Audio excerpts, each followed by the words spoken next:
Hello Internet, 'tis I, your favorite drag queen turned GM, Shelley Von Miller here, and I'm here to give you sort of a lowdown and my opinion on a book that I got recently. And by recently, I mean that I got in like November and December of last year, and I just been meaning to make a video about it, and I haven't because of some reason or another. With that being said, the book that I'm talking about is Girl by Moonlight. This is the alternative, awesome limited edition cover. I love it. It's so great. You can see that I have it all notated and I have little notes and highlights and things. If you're wanting to know more about the game, stay tuned. Make sure to like and subscribe as well if you like learning about other, TTRPG systems and things like that. So, if you're like me, you grew up on magical girl shows like Sailor Moon and She-Ra and Ruby and Cardcaptor Sakura, and that became an obsession for you, and it never left you. Because it never left me. Trust me, there is a lovely beret hanging around here that is a Sailor Moon, and I also have Sailor Moon earrings, and it's a whole thing. Well, now you can pick up your dice and play your own version of a Magical Girl in the Girl by Moonlight game system from Evil Hat Productions. I am not sponsored, though I'm just saying, I will say this right now, the reason why we're not sponsored is because I got this via Kickstarter.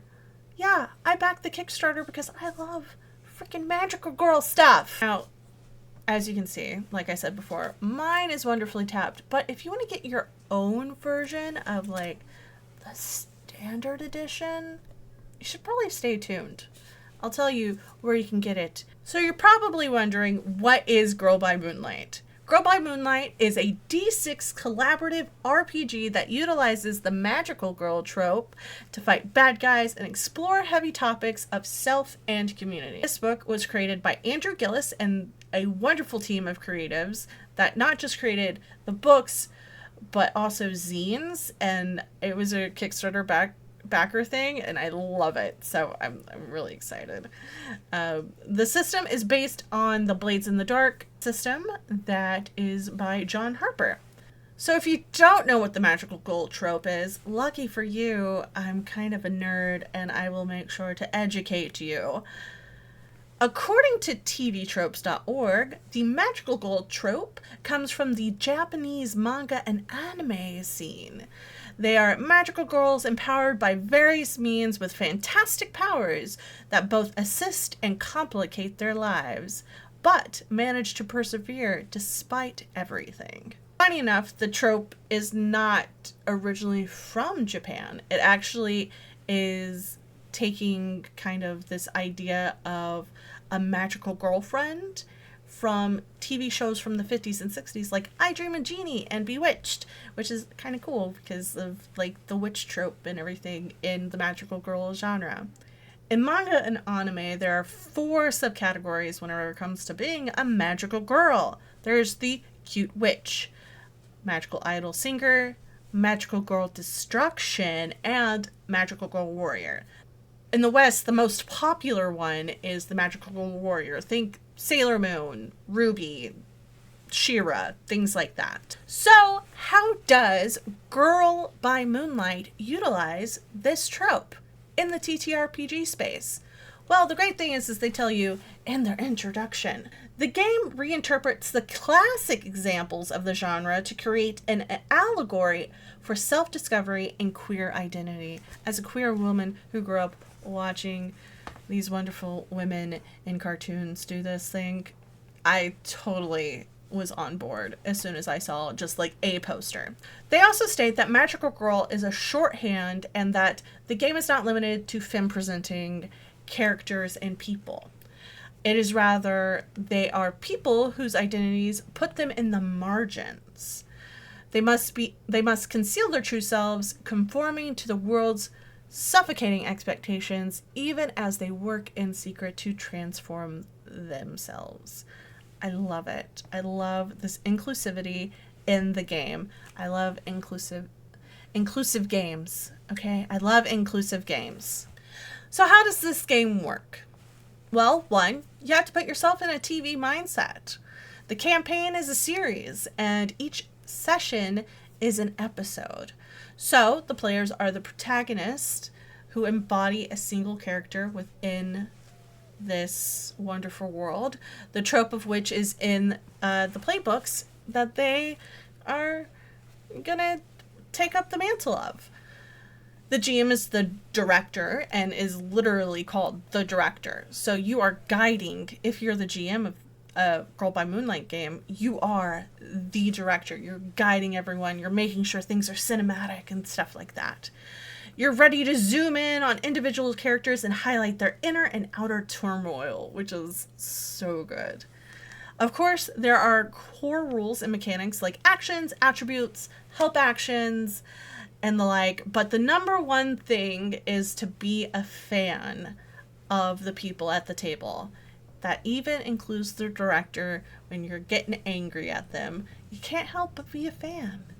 If you're ever worried about safety whenever it comes to the game, thankfully they have a whole section that mentions safety tools and safety at the table, so you don't have to worry. But you can also include other safety tools. I'll link them down below if you are ever in need of a safety tool. I love a game system that mentions safety tools in the book instead of like on social media only, because that means they care about not just explaining the game, but the people who are going to be using their game and telling stories with their game. So you're probably wondering, okay, now give me a breakdown of all the mechanics.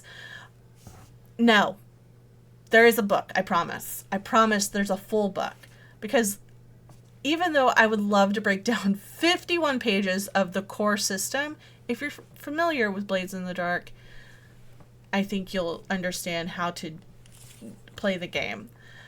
But the core system chapter explains how the core system works, and it goes into quite a lot of detail. So if you ever have a question, there's also an index. You can be like, okay, this is there and this is that. This includes what actions, attributes, and what happens when there is a dice roll.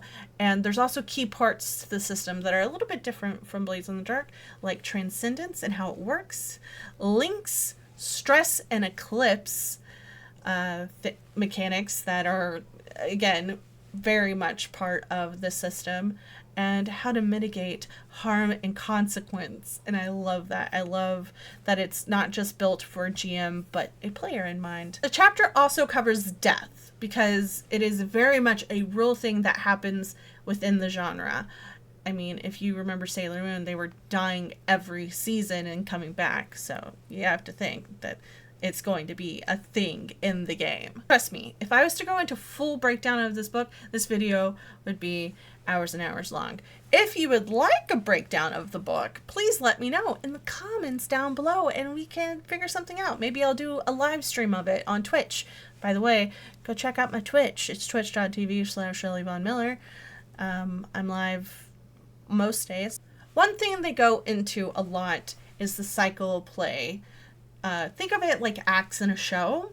If you need reminding, not just as the director, but as the protagonist of the game, pick up the book. They fully recommend that there is a book at the game. I mean, who shows up to a TTRPG game without a book? For real. But let's get into kind of like the cycle of play. There's the obligation phase, which is the outside and mundane things that our main characters have to deal with. There is the downtime, which is basically what the main characters want to do personally to make sure that they grow as characters themselves. Next is the mission phase, which is, the heart of the game, the action of it all, where a lot of the dice rolls are going to happen. And then finally we have the fallout phase, which is the aftermath of their mission, no matter what the outcome of the actual mission. So whether it's good or bad, there's always going to be fallout. As I keep harping on, as well as the book, trust me, the book reminds you every step of the way, this is a collaborative thing. The whole game is collaborative. This includes choosing playbooks. Sometimes There will be overlap in and also choosing the playset. Yeah, it's not just for the director, but also for the protagonist to help choose the playset, because even though, the director would be really excited to play the Beneath a Rotting Sky, maybe somebody else doesn't want to play it. Maybe a couple players don't want to play it. So it's always a collaborative thing. When it comes to the playbooks themselves, there are 7 tropes included in the book. And I'm sure there's a community of creatives who have created some already, because the book has been out since December. Each have their own special mechanics and backgrounds and things like that, as well as little questions to kind of get in there.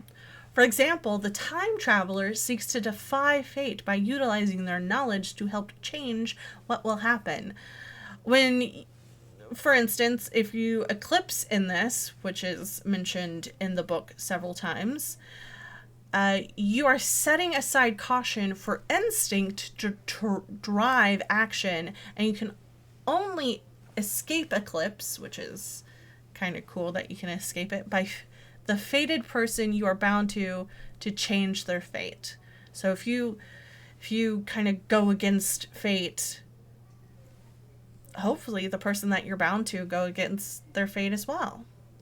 When it comes to the playsets, there are 4 included in the book. So, like I mentioned, Beneath a Rotting Sky is one of them, and they range from apocalyptic to space adventures. It just depends on what kind of series everybody wants to play. I wouldn't mind playing a lovely space adventure. I'm just saying. Now, you're probably wondering, how do I get a hold of this wonderful book? Well, hold on, I'll tell you.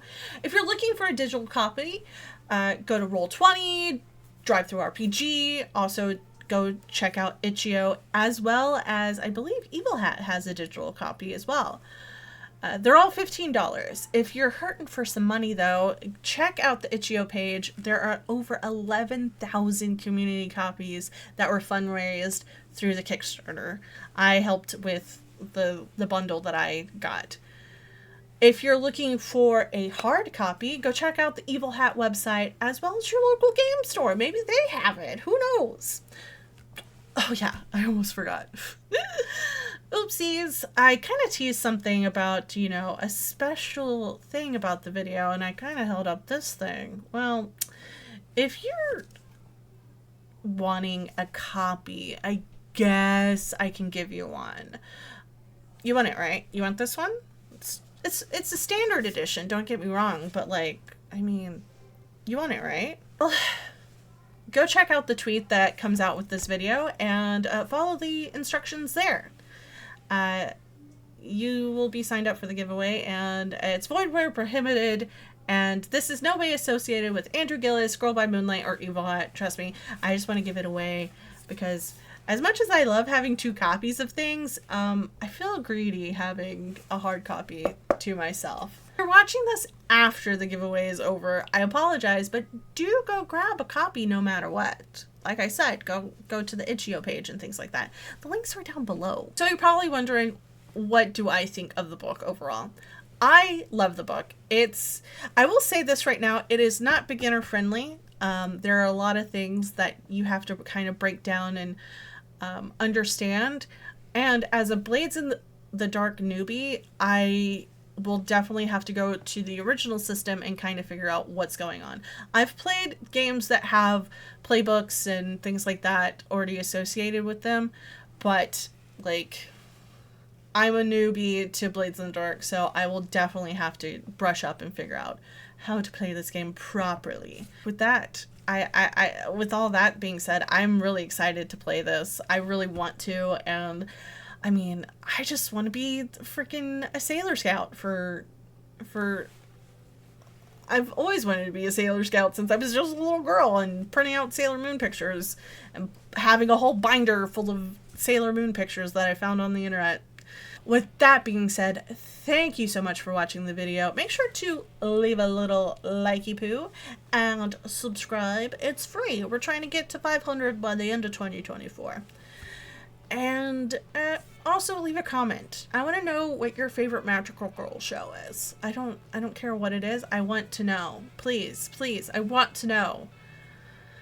And I guess I'll see you on the internet. Goodbye!